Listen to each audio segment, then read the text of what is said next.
Республика Саха-Якутия является самым крупным регионом России и занимает площадь более 3 миллионов квадратных километров. С севера омывается двумя морями – Лаптевых и Восточно-Сибирским. Обширная территория характеризуется разнообразием ландшафтов. Здесь представлены тундра, тайга, горы.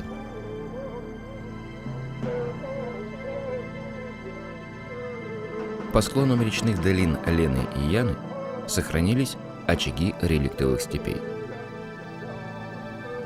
Главной особенностью региона является холод и мерзлота. Зимой морозы достигают 55-60 градусов ниже ноля.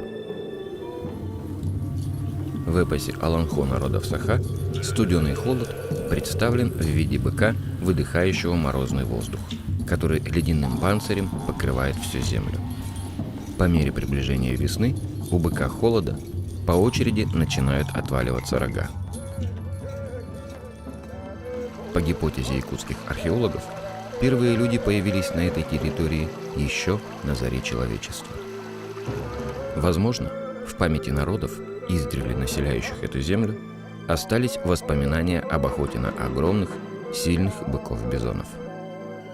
Ученые-палеонтологи считают, что обитавшие на севере Азии короткорогие бизоны в юрское время проникли через Берингийский перешеек в Северную Америку и в малоизмененном виде сохранились до наших дней. Находки в Якутии остатков бизона в голоценовых отложениях, когда он сформировался как бизон атабаски, свидетельствуют, что этот вид пережил здесь мамонта и шерстистого носорога. По мнению академика Алексея Павловича Окладникова, определявшего возраст алекминских наскальных писанец, пиктограмм, на которых имеется изображение бизона, человек истребил последних бизонов на территории Якутии приблизительно 2000 лет назад. И теперь, по истечении многих веков, современные люди, потомки первобытных охотников, решили вернуть лесного бизона на его историческую родину. Впервые научно обоснованное предложение о возможности расселения бизонов на территории современной Якутии было высказано известным зоологом Олегом Васильевичем Егоровым еще в 60-х годах прошлого столетия. Но воплотить эту идею в жизнь стало возможным лишь в 2006 году, когда проект реакклиматизации лесных бизонов из Канады был взят под личный контроль президентом Республики Саха-Якутия Вячеславом Анатольевичем Штыровым. Впервые данный проект рассматривался в 1997 году на заседании Канадского комитета по восстановлению бизона и среди нескольких международных проектов получил особый приоритет с рекомендацией Бизоньего комитета правительству Канады о бесплатном выделении Якутии партии лесных бизонов в пределах 30 особей из национального парка Элк-Айленд. Жители страны кленового листа никогда не вывозили лесных бизонов за пределы своей страны, так как этот живой исторический объект представляет национальную гордость страны, как вид, спасенный ею от неминуемого вымирания. И этот жест доброй воли правительства Канады стал новой вехой в истории человечества в деле спасения и сохранения дикой природы.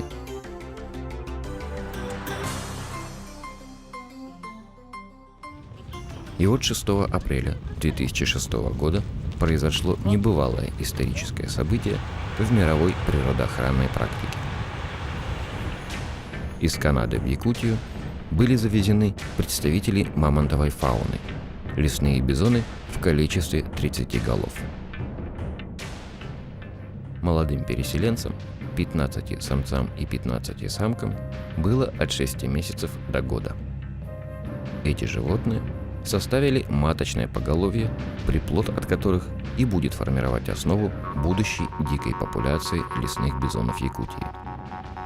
Для их содержания был заранее построен специальный комплекс с сетью вольеров, а также различных строений: дом для работников питомника, дизельная, гараж, баня, склад, дом для приема гостей и специалистов из других регионов в стиле якутского балагана. Все это украшено национальной коновязью сарга и летним жилищем уросой. В первый год адаптации не обошлось и без потерь. Из-за различных травм пало 3 бизона. Остальные животные благополучно освоились на новом месте и в 2008 году приступили к размножению. На свет появилось 6 телят, 3 самца и 3 самки, что было отмечено как свидетельство успешного хода реакклиматизации лесных бизонов к природно-климатическим условиям Якутии. Эти, рожденные на своей исторической родине животные, станут пионерами освоения обширных просторов в бассейне реки Синяя в местности Тымпынай.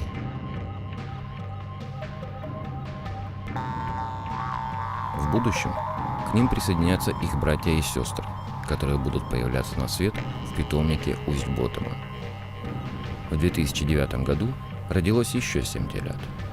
Этот факт замечателен тем, что бизоны были завезены в годовалом возрасте, что свидетельствует о благополучной физической и физиологической адаптации первой партии канадских селенцев в условиях более сурового, чем в Канаде, климата Якутии. В будущем вновь созданная популяция бизонов станет центральным питомником, предназначенным для дальнейшего расселения этих животных на территории России, а также и для самой Канады в случае чрезвычайных ситуаций североамериканской популяции вида. Природный парк Ленские столбы, на территории которого располагается питомник лесных бизонов Усть-Ботома, номинирован Российской Федерацией для включения в список всемирного природного наследия ЮНЕСКО. В июле 2008 года питомник Усть-Ботома посетили канадские специалисты по вопросам сохранения и восстановления популяций канадских лесных бизонов.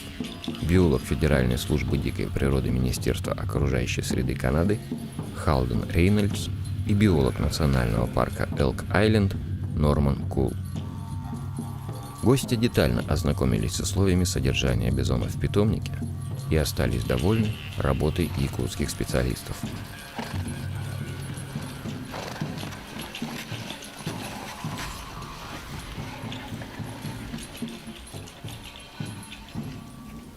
По их мнению, состояние бизонов отличное.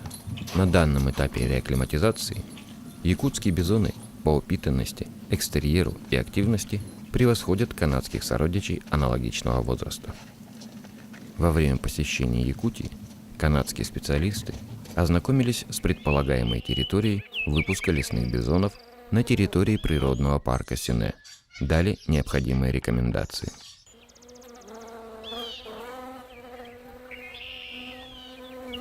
Обсудить очень важный для нас вопрос. Это Министерством охраны природы Якутии включено в план республиканских научных работ в 2008-2009 годах проведение научных исследований по изучению адаптации лесных бизонов к условиям Якутии. И теперь ученые Института биологических проблем криолитозоны Сибирского отделения Российской академии наук ведут работы по изучению биологии и экологии этих животных в питомниках Усть-Ботома и Тымпынай.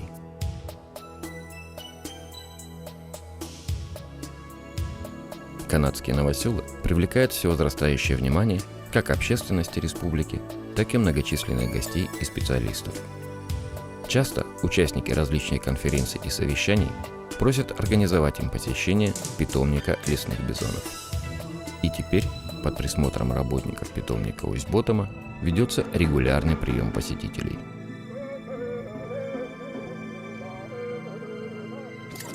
Бизоны жили на территории Якутии еще во времена мамонтов. Исчезли примерно 2000 лет назад. По мнению специалистов, проект по их возвращению на историческую родину чрезвычайно важен для оздоровления путем повышения продуктивности экосистем Якутии, которые имеют много общего с территориями канадского севера. Поэтому возвращение в якутские экосистемы существовавшего когда-то в историческом прошлом вида является не только значительным вкладом в дело спасения лесного бизона в мировом масштабе, но и позволит создать устойчивые его популяции на северо-востоке Азии.